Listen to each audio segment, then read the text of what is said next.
Hello everyone, हम लोग modern history में कर रहे थे हमारा पुर्तगालियों का आगमन। और आज हम पुर्तगालियों का चैप्टर क्लोज कर देंगे कि क्या क्या चीज़ थी, उनका अंत कैसे हुआ। तो देखिए, लास्ट हम कर चुके थे, कुछ फैक्ट्स किए थे हमने। जैसे 1509 में अल्मेडा ने गुजरात और मिस्र के संयुक्त बेड़े को पराजित किया। 1509 में फिर जो आपके अल्फांस डी अल्बुकर्क थे वो वायसराय बन के आए। इनको वास्तविक संस्थापक बोला जाता है। ऑलमोस्ट हम कर चुके थे, 1566 तक हम आ चुके थे कि पुर्तगालियों और तुर्कों के बीच में जो समझौता हुआ वहाँ तक। आज हमें स्टार्ट करना था क्या? आज हमें स्टार्ट करना था 1579 से।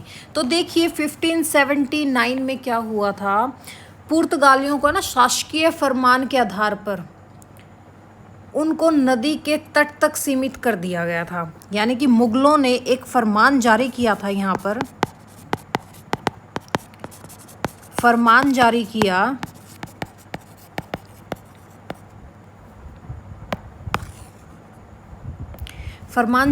क्या फरमान जारी किया कि भाई आप सिर्फ अब नदी के तट तक ही सीमित हो।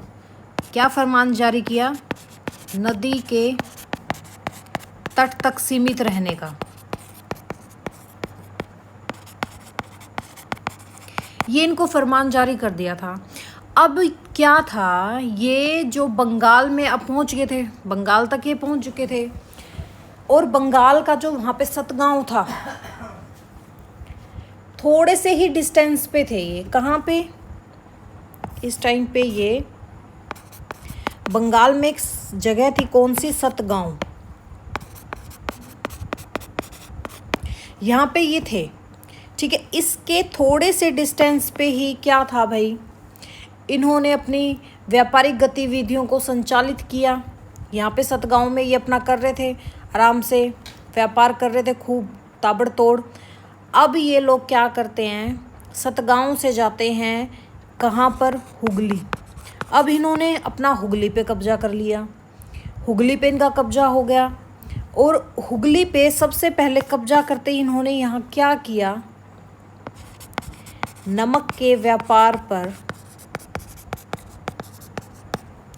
एकाधिकार कर लिया।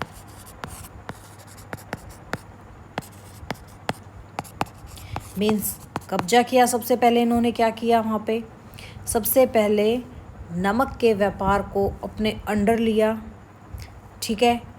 इनका सबसे पहला काम ये था। यहाँ पे हुगली में इन्होंने एक और काम किया था। क्या काम किया था? यहाँ पे इन्होंने अपने कस्टम हाउस को निर्मित किया। यहाँ पे एक अपना कस्टम हाउस भी बना लिया अब इन्होंने, ठीक है। सतगांव से हुगली पहुँचे, हुगली पे इन्होंने नमक पर एकाधिकार किया, फिर कस्टम हाउस का निर्माण किया। और साथ ही साथ यहाँ पर एक और चीज़ की। क्या चीज़ की? तंबाकू पर बहुत ज़्यादा एक्सेस टैक्स वसूलना इन्होंने स्टार्ट कर दिया था। तंबाकू अपने साथ कौन लेके आए थे? सबको पता है, पुर्तगाली ही भारत लेके आए थे। यहाँ पे इन्होंने बहुत ज़्यादा टैक्स वसूलना स्टार्ट कर दिया था। किस पर? तंबाकू पर। उस टाइम तंबाकू ना 17वीं शताब्दी में जितना भी हमारा भारतीय उपमहाद्वीप था, इसमें आने के बाद भारतीय उपमहाद्वीप में तंबाकू ये लोग ले आए। व्यापार का ये सबसे प्रमुख वस्तु बन चुका था। क्या? आपका तंबाकू। पुर्तगालियों के जो ये कारनामे थे, इस चीज़ से इनका जो कस्टम रेवेन्यू था, राजस्व था, उसके संग्रहण में इनको काफ़ी नुकसान उठाना पड़ा, ठीक है। जो ये तंबाकू पर इन्होंने इतना ज़्यादा एक्सेस वो किया, कर लगाया, जो भी किया, लोगों ने ख़रीदना कम कर दिया था, जिससे इनके रेवेन्यू पे काफ़ी असर हो गया था। फिर देखिए, हुगली पर इनका अधिकार था। फिर बात आती है 24 जून 1662 की। कब की? 24 जून 1632। यहाँ पे क्या हुआ, अब मुगलों ने कहा कि इनको लात मार के यहाँ से भगाओ। तो हुगली पर इनका कब्जा था। हुगली पर अब तक इनका कब्जा था, पुर्तगालियों का कब्जा था। अब क्या होता है, मुगल इनके पीछे लग जाते हैं और ये 3 महीने तक वहाँ पे काफ़ी लड़ाई झड़ाई करते हैं मुगलों के साथ। बट लास्ट में क्या होता है, वैसे ये जो हुगली पर कब्जा था, इसका एक रीज़न क्या था? हुगली क्या था? गंगा के किनारे पे एक खुला मैदान था, ना वहाँ कोई किला था, ना कोई दीवार थी, ना कोई परकोटा था, सिर्फ कीचड़ ही कीचड़ था। और एग्जैक्ट 3 महीने बाद, कब? 24 सितंबर 1632 को ये लोग हुगली छोड़कर भाग जाते हैं। कुछ मारे जाते हैं, जो भागे वो कहाँ पर भागे? ये लोग सागर द्वीप पर जहाँ पहुँचते हैं, सागर द्वीप पे अपनी जान बचा के ये लोग पहुँच गए। लेकिन वहाँ पे भी क्या थी? सागर द्वीप पे ऑलरेडी महामारी फैली हुई थी, जितने बचे हुए थे यहाँ पे वो मारे गए इस महामारी में। ठीक है, कौन? आपके पुर्तगाली। फिर इन सब में ना मुगलों को भी काफ़ी नुकसान हुआ, कम से कम मुगलों के भी 1000 के करीब लोग मारे गए थे। पर फिर भी ये लोग जो यहाँ मुगल क्या करते हैं, कम से कम 400 पुर्तगालियों को अपने साथ कहाँ ले आते हैं? कैदी बनाकर आगरा ले आते हैं। और इनको यहाँ बोला जाता है, या तो इनके पास 2 ही ऑप्शन दिए, या तो आप इस्लाम धर्म को अपना लो या हमारी दास्ता को स्वीकार कर लो। इनको और तीसरा ऑप्शन दिया ही नहीं गया था, 2 ही ऑप्शन दिए गए थे। यहाँ पर इनका पतन स्टार्ट हो गया, अच्छे से स्टार्ट हो गया। अब देखो इनके पतन के कारण क्या थे। वैसे तो 17वीं शताब्दी के पहले ही दशक में पूर्व में स्थापित पुर्तगालियों का साम्राज्य लगभग समाप्त ही हो गया था। अब इनको रिप्लेस किन्होंने कर लिया था? पुर्तगालियों को रिप्लेस किन्होंने किया? अब इनकी जगह किन्होंने ले ली? डचों ने ले ली और अंग्रेजों ने ले ली। अब ये लोग आ गए, इनके साथ भी ये लोग काफ़ी भिड़े, सब कुछ किया। एक तो ये रीज़न बना था। दूसरा क्या हुआ था? 1580 में क्या हुआ था पुर्तगालियों के पतन का कारण? पतन के कारण कर लेते हैं, लिख ही देती हूँ मैं पतन के कारण इनके।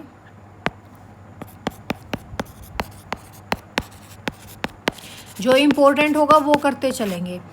फर्स्ट पॉइंट क्या हुआ? डचों और अंग्रेज़ों ने इनकी जगह लेनी स्टार्ट कर दी, इनकी जगह लेनी शुरू की। ठीक है, सेकंड क्या बना था? 1580 में क्या होता है? पुर्तगाली भाई भाई खेलते हैं, किसके साथ? पुर्तगाली स्पेन के राजा के साथ मिल जाता है।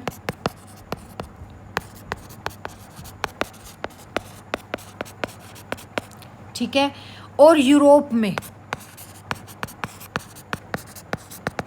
स्पेन का पतन स्टार्ट हो गया था। ठीक है, यूरोप में स्पेन के पतन के साथ साथ इनका भी पतन शुरू हो गया था। 2 रीज़न ये बने। तीसरा क्या होता है?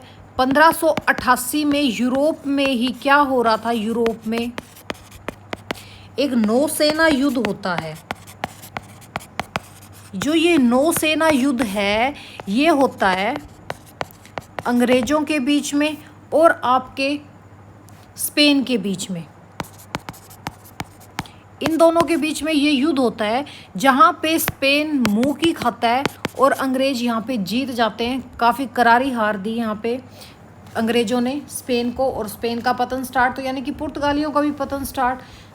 फिर क्या होता है? पुर्तगालियों के जो अंदरूनी मामले भी उनको खोखला कर दिया था, ख़त्म कर दिया था उनका। इनके समाज में भी कुलीन वर्ग का प्रभुत्व था और व्यापारियों का सामाजिक प्रभाव ज़्यादा स्ट्रॉन्ग नहीं था। पुर्तगालियों के राजा भी कैसे थे? निरंकुश थे। धर्म के मामले में ये लोग जो पुर्तगाली थे ये असहिष्णु और धर्मांध थे, यानी कि ये धर्म परिवर्तन के ऊपर ही चलते रहे। कई स्थानों पे इन्होंने जैसे लोगों से ज़बरदस्ती धर्म परिवर्तन करवाया। फितोरिया एकमात्र एक व्यापारिक अड्डा था इनका, जिसे क्षेत्रीय राज्य के रूप में बदलने की इनकी कोई भी ऐसी पॉलिटिकल इच्छा नहीं हुई कि भाई हम इसको अपना व्यापारिक अड्डे की जगह हम इसको क्षेत्रीय राज्य बना लें। पुर्तगालियों ने ना खुद को एकाधिकार व्यापार के मुनाफे तक ही सीमित रखा था। पुर्तगालियों का नियंत्रण कहाँ तक रह गया था? उत्तरी अफ्रीका, दीव दमन, गोवा, तिमोर और मकाऊ तक इनका जो था नियंत्रण वो रह चुका था। कहाँ कहाँ तक इनका नियंत्रण रहा था? इनका नियंत्रण सिर्फ रहा उत्तरी अफ्रीका, आपका दीव, दमन, गोवा और आपका जो तिमोर, मकाऊ, यहाँ तक इनका नियंत्रण सीमित रहा। ये एक्सप्लोर तो कर ही नहीं पाए खुद को। और फिर क्या था भाई, जैसे भारतीय शासक और जनता थी, उनके प्रति जो धार्मिक असहिष्णुता थी, ये दास प्रथा वगैरह करने लगे थे भाई, दास व्यापार जो ले आए थे, और डकैती लूटमारी इनकी नीति का बहुत तगड़ा भाग था। इन्होंने डच और अंग्रेज़ों से काफ़ी संघर्ष करना पड़ा। और एक और रीज़न था ब्राज़ील की खोज। जैसे ही ब्राज़ील की खोज हुई, इन लोगों का ध्यान भारत से हट गया, ये वहाँ पे अपने सरक गए। पुर्तगाल में उनके उद्योग धंधे भी विकसित नहीं हो पा रहे थे। इवन क्या था भाई, इनके जो व्यापारियों थे, जो पुर्तगाली व्यापारी थे, इन पर पुर्तगाली राजाओं का बहुत ज़्यादा नियंत्रण था। अब हम करते हैं इनके इम्पोर्टेंट फैक्ट्स। इम्पोर्टेंट फैक्ट्स करने क्यों ज़रूरी है? जितना अभी तक हमने पुर्तगालियों का किया है, अब उसको हम देखते हैं कि हमने क्या क्या कर लिया। तो सबसे पहले आने वाले, भारत में आने वाले सबसे पहले कौन थे?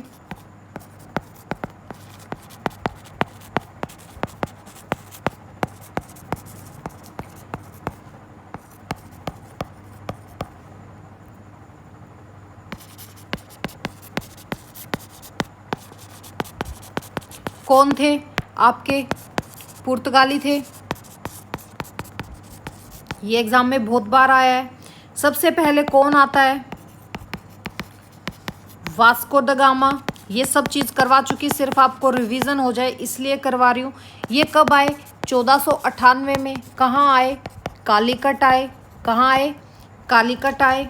ठीक है, कालीकट कहाँ पर है? आपके केरल में स्थित है। ठीक है, यहाँ पे कौन शासक थे? जैमोरिन शासक थे। कौन थे? जैमोरिन शासक थे। ठीक है, इन्होंने इनका स्वागत किया। स्वागत तो क्या किया? कुछ नहीं किया। जो ये वास्को दी गामा है, ये कहाँ से निकला था? ये लिस्बन से निकला था, जो क्या है, पुर्तगाल की राजधानी है। यहाँ से ये रवाना हुआ और ये लिस्बन से कहाँ पहुँचा? पहले केप ऑफ गुड होप की तरफ आया। ठीक है, कहाँ आया? ये जो साउथ अफ्रीका का आपका पार्ट था, अफ्रीका के सिरे, क्या? केप ऑफ गुड होप को पार कर कर भारत का समुद्री रास्ता खोजा। हो गए भी ये फैक्ट्स, ये ऑलरेडी हम कर चुके हैं, बट आपको ये थोड़ा सा मैं आपको रिवाइज करवा रही हूँ कि हमने क्या क्या कर लिया। फिर उसके बाद क्या होता है, आपके फर्स्ट वायसराय आते हैं। कौन से? Francisco de Almeida. अब जो ये फ्रांसिस्को डी अल्मेडा है, ये कब आते हैं वायसराय बनकर? 1505 में आते हैं और 1509 तक ये वायसराय के पद पर रहते हैं। ये क्या लेके आए थे? ये क्या लेके आए थे? ये लेके आए थे ब्लू वाटर पॉलिसी। ठीक है, ब्लू वाटर पॉलिसी। इतना ही याद रख लो, बहुत है, क्योंकि डिटेल आपको करवा चुकी हूँ, हम सिर्फ फैक्ट करेंगे। फिर आपके जो सेकंड वायसराय आए, वो कौन आए थे? अल्बुकर्क थे। क्या नाम था इनका पूरा? Alfonso de Albuquerque. ये आए। ये इन्होंने आते ही क्या किया? 1510 में गोवा पर कब्जा, गोवा पर कब्जा किया। ठीक है, और गोवा को क्या बनाया? अपनी राजधानी बनाया। क्या बनाया? अपनी राजधानी बनाया। ठीक है, जो इन्होंने 1510 में ये गोवा पे अपनी राजधानी बनाया, इन्होंने ये किसके खिलाफ युद्ध लड़ा था? बीजापुर के सुल्तान से इन्होंने छीना था। किससे छीना था? बीजापुर के सुल्तान से। देखिए, डिटेल हम कर चुके हैं, अब हम थोड़ा मोटा मोटा ही कर रहे हैं। नेक्स्ट हम क्या करते हैं? अब देखो, इन्होंने धार्मिक प्रचार काफ़ी अपना ईसाई धर्म प्रचार ये बन के आए थे कि भाई हमें ईसाई धर्म का प्रचार करना है। इनके जो प्रमुख मिशनरी थे वो कौन थे? कौन थे इनके प्रमुख मिशनरी? फ्रांसिस जेवियर, ये क्या थे? इनके प्रमुख मिशनरी थे। फिर देखिए उसके बाद इनका भारत में पुर्तगाली उपनिवेश कौन कौन से थे? कौन कौन से थे भारत में पुर्तगाली उपनिवेश? कौन कौन से थे? जल्दी जल्दी बताओ। गोवा, दीव, दमन, दादरा नागर हवेली, मछलीपट्टनम इत्यादि। यहाँ पर इनका शासन चल रहा था, जैसे हुगली भी था, सतगांव भी था और भी था। ये हम कंप्लीट डिटेल कर चुके हैं। नेक्स्ट फैक्ट देखो क्या था इनका। इनके भारत में इनकी उपस्थिति का अंत कब हुआ?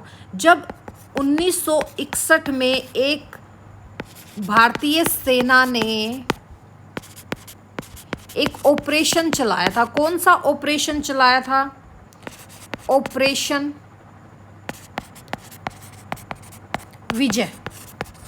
ये जो ऑपरेशन विजय था, इसके तहत इनसे गोवा को मुक्त करवाया। किससे? पुर्तगालियों से गोवा को मुक्त करवाया। कब? 1961 में। ऐसे में जो इनका शासन था, पुर्तगालियों का शासन था, भारत में कितने सालों तक चला? लगभग 450 वर्ष तक इनका, आप इसको ऐसे लिखो, भारत में पुर्तगालियों का शासन 450 वर्ष तक रहा। ठीक है, कब तक रहा? 450 वर्ष तक। इतना हमने कर लिया।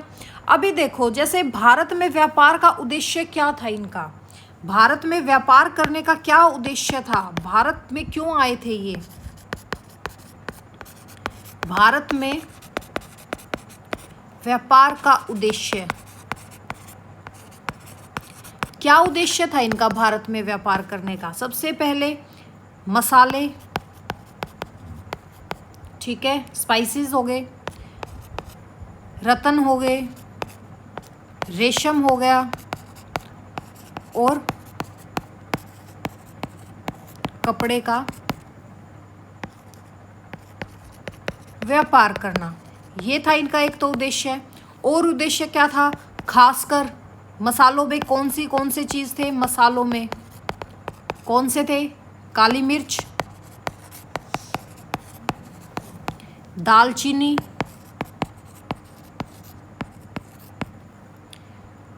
और इलायची। इनको बहुत कीमती माना जाता था।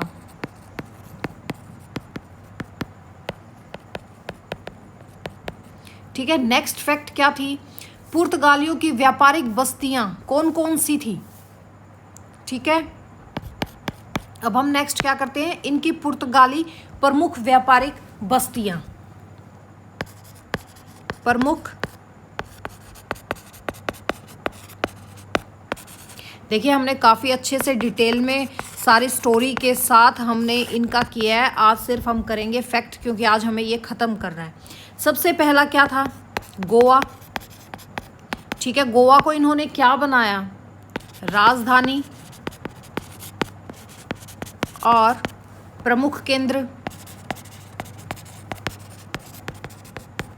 फिर आपका क्या था? दीव और दमन। ठीक है, जो किस तट पर था? पश्चिमी तट पर था।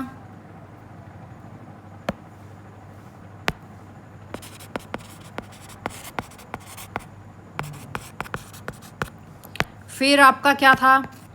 बसेन, जिसको हम बसई भी बोलते हैं, क्या बोलते हैं, बसई, जो किसके पास था, मुंबई के पास, ठीक है। और क्या था, जैसे आपका हुगली बंगाल हो गया,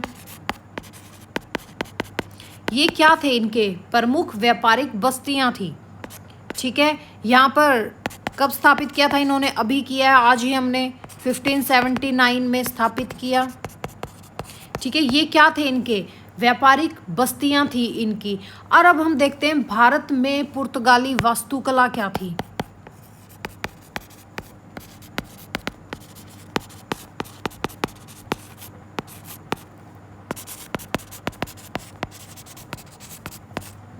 भारत में पुर्तगाली वास्तुकला क्या थी, क्या थी, इन्होंने चर्च और किले बनाए। कौन कौन से बनाए, जैसे आपका बॉम जीसस चर्च था,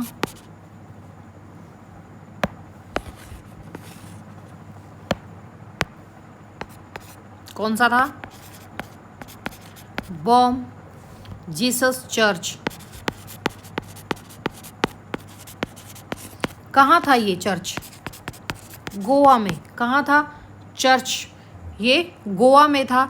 ये चर्च आज के दिन यूनेस्को विश्व धरोहर स्थल है हमारा, ठीक है। क्या है ये,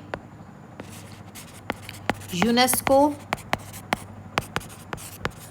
विश्व धरोहर स्थल है आज के दिन। फिर और क्या था इनका, और क्या था, और क्या बनाया था इन्होंने, गोवा का कैथेड्रल,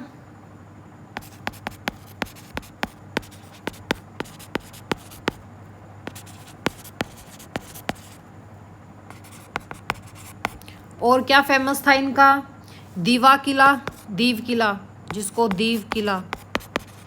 और क्या था, रेइस मैगोस फोर्ट,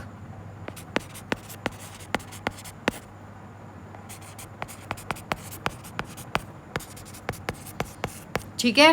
क्या क्या थे इनके वास्तुकला में, चर्च और किले बनाए इन्होंने, कौन कौन से, जैसे बॉम जीसस चर्च गोवा में है, जो आज के दिन यूनेस्को के विश्व धरोहर स्थल में इसकी काउंटिंग होती है। गोवा का से कैथेड्रल हो गया, दीव किला हो गया, रेइस मैगोस फोर्ट हो गया। इनमें धार्मिक कट्टरता क्यों थी भाई, ये धार्मिक कट्टर थे। जैसे इन्होंने गोवा में इंक्विजिशन लागू किया था, ठीक है।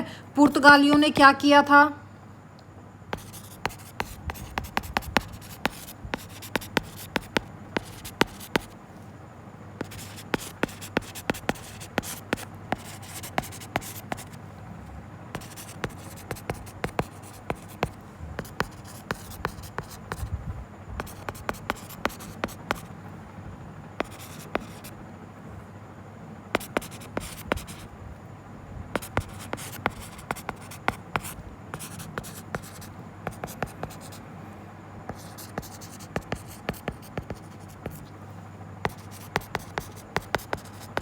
क्या किया था इन्होंने, ईसाई धर्म के प्रचार के लिए गोवा इंक्विजिशन लागू किया। यह एक धार्मिक अदालत थी। क्या थी ये चीज़, जो ये था, ये क्या थी, एक धार्मिक अदालत थी जो हिंदुओं और मुस्लिमों पर अत्याचार करती थी। क्या करते थे ये लोग, हिंदू और मुसलमानों पर अत्याचार करते थे। कहाँ थी ये चीज़ आपकी, गोवा में, जो इन्होंने गोवा इंक्विजिशन किया था। ये क्या था, एक ये इनकी धार्मिक अदालत होती थी जहाँ पर ये लोग हिंदुओं और मुसलमानों पर बहुत ज़्यादा अत्याचार करते थे। इनकी प्रिंटिंग प्रेस कौन कौन सी थी भारत में, ठीक है, कौन कौन सी थी प्रिंटिंग प्रेस,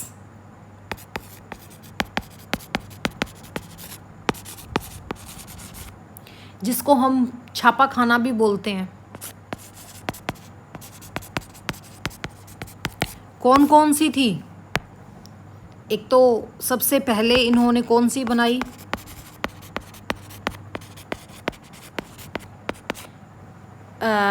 छपाई प्रेस, प्रिंटिंग प्रेस कहाँ बनाई थी इन्होंने?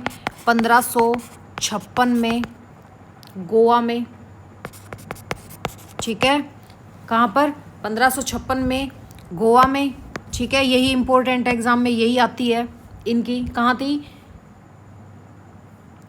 Printing press? 1556 में गोवा में ये सबसे पहले लेके आए थे। भाषा और संस्कृति पर क्या प्रभाव पड़ा? जैसे आपके जो पुर्तगाली वर्ड्स हैं, ये पुर्तगाली वर्ड्स वैसे आपसे पूछे नहीं गए, बट कई बार ये अगर हिंदी में आ जाए तो आप इनको कर सकते हो। ठीक है, भाषा और संस्कृति पर प्रभाव, इसकी हेडलाइन लगा लो चाहे ऐसे।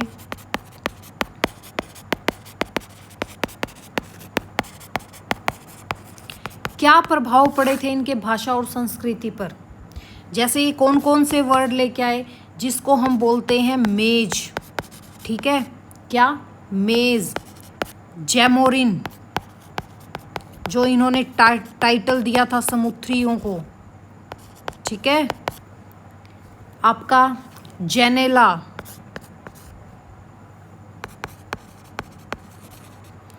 जेनेला, जेनेला मीन्स क्या होती है? खिड़की। ठीक है, साबुन, अलमारी।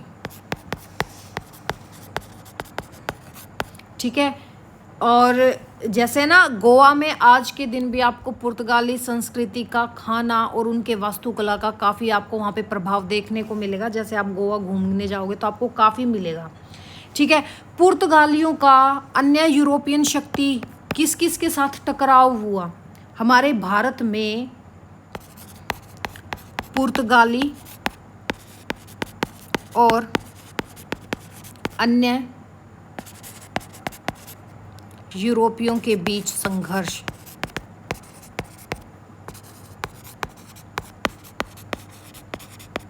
किन किन से संघर्ष हुआ इन लोगों का? किन किन से हुआ था? डचों से। ठीक है, किन से हुआ? डचों से। कहाँ पर? मालाबार के तट पर, मालाबार तट पर। और अंग्रेजों से। अंग्रेजों से तो खैर इनकी व्यापारिक प्रतिस्पर्धा ही, जो सल्लावी का युद्ध हुआ था आपका स्टार्टिंग में ही। ठीक है, और मराठों से। ठीक है, गोवा और अन्य क्षेत्रों पे कब्जा करने के लिए। और भारत में सबसे लंबा शासन किनका रहा? भारत में सबसे लंबा यूरोपियन शासन किनका रहा? किन यूरोपियंस का रहा? पुर्तगालियों का। सबसे पहले आए थे और सबसे लास्ट में जूते खा के गए हैं। लगभग 450 वर्षों तक इन्होंने भारत पर अपना शासन किया। यानी कि कब से कब तक? 1498 में इन्होंने अपने पैर रखे थे, और ये 1961 में विजय ऑपरेशन जो भी आपको पीछे करवाया था उसके तहत ये बाहर निकाले गए हैं। ठीक है, इनका अंत कैसे हुआ था? हमको सबको पता है, ऑपरेशन जो विजय था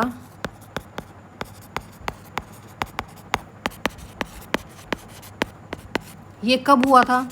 19 दिसंबर 1961 में भारतीय सेना ने ये किया था, जिनसे फिर गोवा, दीव और दमन को गोवा में मिला लिया था। ठीक है, अपने अंदर कर लिया था, यानी कि अपने अंडर कर लिया था इंडियन गवर्नमेंट ने। और जैसे ना गोवा में आज के दिन भी आपको पुर्तगाली भाषा बोलते मिलेंगे, और पुर्तगाली भाषा को एक समय में राजकीय भाषा का वहाँ पे दर्जा प्राप्त था। कहाँ पर? गोवा में। भारत में पहला यूरोपियन किला कौन सा था?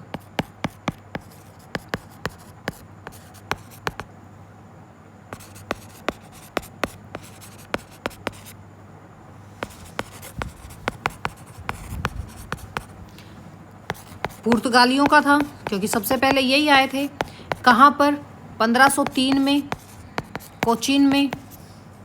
कोचीन कहाँ है आपका? केरल में।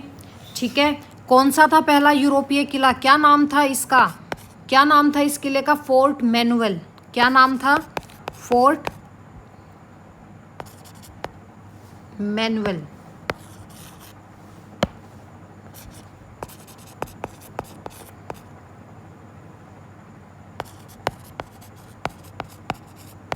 ठीक है। और जैसे इनकी पहली फैक्ट्री, ये भी इम्पोर्टेंट फैक्ट है, भारत में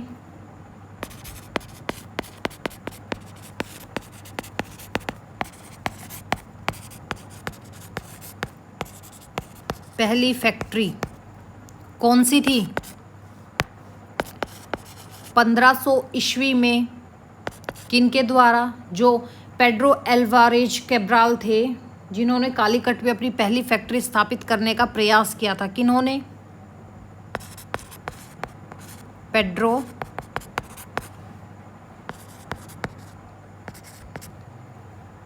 अल्वारेज कैब्राल,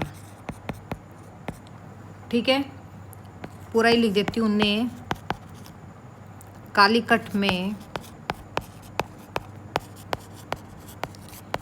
इन्होंने क्या किया था भाई? पेड्रो अल्वारेज कैब्राल ने जैसे ये भारत की तरफ आए तो इन्होंने पहले तो टर्किश पे अपना अटैक किया, ठीक है। उसके बाद इन्होंने वहाँ के जो जैमुरीन राजा थे वहाँ पे भी उन्होंने अटैक किया था। किन्होंने? आपके जो ये पेड्रो अल्वारेज कैब्राल हैं, ठीक है। इन्होंने कालीकट में पहली फैक्ट्री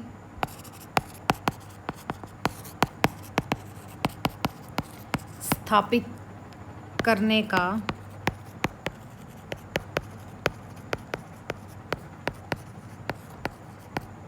प्रयास किया, ठीक है। उसके बाद कोचीन में 1503 में क्या किया? कोचीन पुर्तगालियों का पहला स्थायी ठिकाना बना, ठीक है।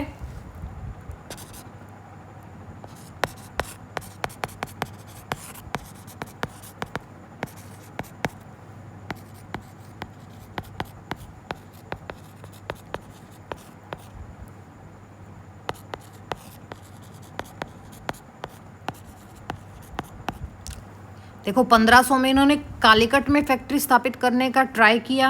1503 में कोचीन पुर्तगालियों का क्या बना? पहला स्थायी ठिकाना बना। जो कोचीन के राजा थे उन्होंने पुर्तगालियों का यहाँ पे सपोर्ट किया, ठीक है। उसके बाद भारत में पुर्तगाली नौसेना शक्ति खड़ी हो गई भैया आके, ठीक है। दक्षिण एरिया में सबसे पहले शक्तिशाली नौसेना खड़ी की किन्होंने? पुर्तगालियों ने, ठीक है। अगर क्वेश्चन आ जाए क्या दक्षिण एशिया में, ऐसे सीधा वन लाइनर करके ही लिख लो इसको, पुर्तगालियों ने दक्षिण एशिया में सबसे पहले शक्तिशाली नौसेना को हम क्या कहते हैं? नेवल पावर,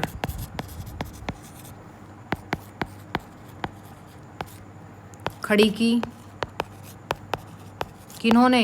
पुर्तगालियों ने। इम्पोर्टेंट है ये फैक्ट, ठीक है। दक्षिण एशिया में सबसे पहले यूरोपियन शक्ति नौसेना किन्होंने, कौन लेके आए थे? पुर्तगालियों की थी। इन्होंने यहाँ क्या किया था? अरबों और मिस्रियों के साथ कई समुद्री युद्ध किए। इजिप्ट, ठीक है। गोवा के युद्ध में मिस्री जो आपके इजिप्ट के लोग थे, इन्होंने ही गोवा का साथ दिया था 1509 में, जब आपके जो फर्स्ट थे कौन? अल्मेडा के साथ युद्ध हुआ था।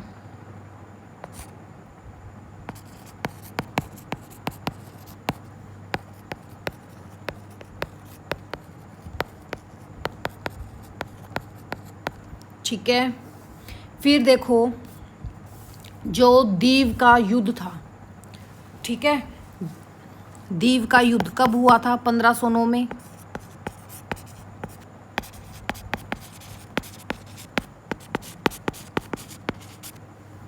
ठीक है। यहाँ पे 1509 में भारत था एक तो आपका, एक तो गुजरात इनके साथ लड़े, ये गुजरातियों के साथ, अरब और मिस्र, इन तीनों के साथ ठीक है। इनकी नौसेना को हराया किसने? अल्मेडा ने। इन तीनों को क्या किया? हराया। किसने हराया? अल्मेडा ने, जो पहला वाइसराय था आपका फ्रांसिस्को ड अल्मेडा। ठीक है। यहाँ करने के बाद पुर्तगालियों का समुंदर पर कब्जा हो गया था भाई। ब्लू वाटर पॉलिसी हमने पढ़ लिया, फ्रांसिस्को डी अल्मेडा लेके आए थे।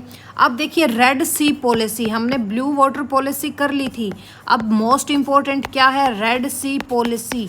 आपको इसके बारे में भी पता होना चाहिए कि रेड सी पॉलिसी क्या थी। ये अल्बुकर्क की नीति थी, जो आपके दूसरे वाइसराय थे। यहाँ पे ये रेड सी पॉलिसी में क्या था? अरब व्यापारियों को भगा दिया था और भारत यूरोप के बीच एकाधिकार बनाना था। ठीक है, इस चीज़ को आप लिख लीजिए। अरब व्यापारी जो यहाँ पर भारत और यूरोप के बीच में अपना एकाधिकार करे हुए थे, उसको इनको अरबियों के एकाधिकार को ख़त्म करना था। उसके लिए आया था रेड सी पॉलिसी। ठीक है, अरब व्यापारियों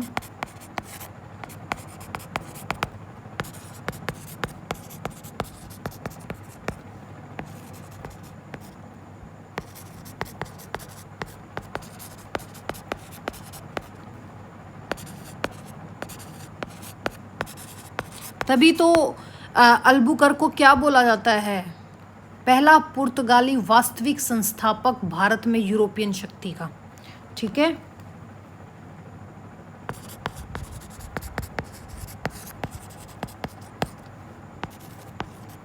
क्या थी रेड सी पॉलिसी?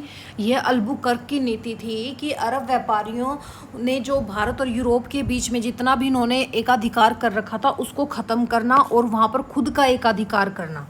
ठीक है, भारत के बाहर पुर्तगालियों का कौन कौन सा कहाँ थे ये लोग? जैसे मलक्का, आपका मकाऊ, मोजाम्बिक आदि भी इन्होंने अपने ठिकाने बना लिए थे। और इनका हमने देख लिया कि मुगल काल में कैसा संबंध था। मुगलों के साथ व्यापार करने का प्रयास किया, धार्मिक कट्टरता और व्यवहार के कारण इनके संबंध हमेशा तनावपूर्वक रहे हैं। जहांगीर के समय पुर्तगालियों ने काफ़ी उपहार भेजे, जहाँ पर आपके कौन आ गए थे? ठीक है, हॉकिंस आ गए थे। हुगली से निष्कासन हुआ 1632 में। आज ही हमने किया क्या था? ये शाहजहाँ ने पुर्तगालियों को हुगली से बाहर निकाल दिया था, क्योंकि उन्होंने वहाँ पर दास व्यापार, धर्म परिवर्तन शुरू कर दिया था, जिससे वहाँ के जितने स्थानीय लोग थे वो काफ़ी नाराज रह रहे थे। ठीक है, भारतीय स्वतंत्रता संग्राम के समय पुर्तगाली शासित क्षेत्र कौन कौन से थे? ये क्वेश्चन मोस्ट इम्पोर्टेंट है। क्या भारतीय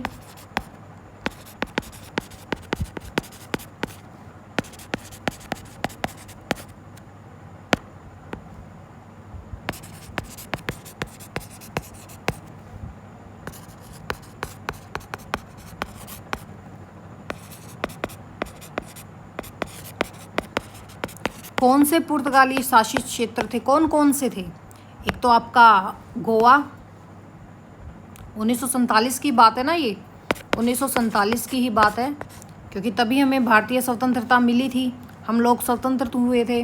कौन कौन सा था इनके पास? गोवा था, दमन और दीव था, बस ये यहीं तक थे। ठीक है, और 1961 में इनसे ये भी छीन लिया था। हो गया भाई। जैसे ना पुर्तगालियों ने भारतीय, ये ख़त्म हो गया आपका। एक दो और चीज़ कर लेते हैं, जैसे ब्लैक गोल्ड। इन्होंने ब्लैक गोल्ड किसको बोला था? ब्लैक गोल्ड, ब्लैक गोल्ड बोला था इन्होंने काली मिर्च को। किसको बोला था? काली मिर्च को। क्या बोला था इन्होंने? Black gold. ठीक है, और जैसे इन्होंने एक कार्टेज प्रणाली लेके आए थे ये भारतीय खाड़ी और समुद्र में, जिसको हम पास सिस्टम, एक लाइसेंस का था। ठीक है, ईसाई धर्म का विस्तार किया, मिशनरी स्कूल और चर्च धर्म, इस टाइप की चीज़ की। भारतीय खाड़ी क्षेत्रों में भौगोलिक खोजों और नक्शों का विकास इन लोगों ने किया। ठीक है, हो गया आपका। आज हमने आज ख़त्म कर दिया है क्या? भारत में पुर्तगाली। ठीक है, जैसे भारत आने वाली, थोड़ा सा हम एक छोटा मोटा एक और रिवीजन कर लेते हैं। क्या करें? कर लें अगर आपकी इजाज़त हो तो। जैसे भारत आने वाले पहले यूरोपीय कौन थे? पुर्तगाली थे। कौन थे वो? वास्को डी गामा, जो 1498 में कालीकट आए थे। समुद्री मार्ग कहाँ कहाँ से आए थे? लिस्बन से ये केप ऑफ गुड होप, फिर मलिंदी से ये कालीकट आए थे। स्वागत किसने किया था? किन्होंने नहीं किया था? जैमोरिन, जो केरल के शासक थे, ये एक टाइटल है जैमोरिन, ठीक है। फर्स्ट वायसराय कौन थे? फ्रांसिस्को डी अल्मेडा, जो 1505 में आए थे। प्रसिद्ध गवर्नर कौन रहे हैं इनके? अल्बुकर्क रहे हैं। गोवा पर कब्जा कब किया था? 1510 में बीजापुर से, ठीक है। राजधानी किसको बनाया था गोवा को? इनके जो धर्म प्रचारक थे, यानी कि इनके जो जीसस थे, मिशनरी थे, कौन थे? फ्रांसिस जेवियर थे। पहला प्रिंटिंग प्रेस कहाँ था? 1556 में गोवा में। भारत में पहला किला 1503 में कोचीन में, जो फोर्ट मैनुअल था, ठीक है। इनका उपनिवेश कौन कौन से थे? गोवा, दीव, दमन, हुगली, वसई, ठीक है, जिसको हम बेसन भी बोल देते हैं। प्रसिद्ध युद्ध कौन सा था? एक तो दीव का युद्ध 1509 में, जिसमें पुर्तगाली जीते थे, फ्रांसिस्को डी अल्मेडा ने उसका किया था। ब्लू वाटर पॉलिसी कौन लेके आया था? अल्मेडा। और रेड सी पॉलिसी अल्बुकर्क। इनका एम क्या था? अरब व्यापारियों को हटाना। धार्मिक अत्याचार के लिए क्या किया था इन्होंने? गोवा इंक्विजिशन स्टार्ट किया था, जो एक अदालत थी जिसमें हिंदू और मुसलमानों पर काफ़ी अत्याचार किए जाते थे। मुगलों से संघर्ष कब कब हुए? जैसे शाहजहाँ के साथ 1632 में हुगली में, और गोवा को जब हमने मुक्त करवाया ऑपरेशन विजय 19 दिसंबर 1961 में। इनका टोटल शासनकाल कब से कब तक रहा? 1498 से 1961 के बीच में, लगभग 450 साल तक। सांस्कृतिक प्रभाव में क्या क्या आए आपके? चर्च आ गए, पुर्तगाली वर्ड्स आ गए, जैसे आपको अलमारी वलमारी वो सब करवाए थे, ठीक है। ईसाई धर्म और इनकी वास्तुकला आ गई थी। और हम इसमें क्या, बस हो गया आपका, आज हमने आज कंप्लीट कर दिया है। इसके अलावा इससे ज़्यादा तो और क्या पुर्तगालियों के बारे में पढ़ोगे? कम से कम 10 के करीब लेक्चर हो गए हैं। तो चलो अब हम नेक्स्ट स्टार्ट करेंगे डचों के साथ। मिलते हैं अब हम नेक्स्ट में। Thank you, have a nice day.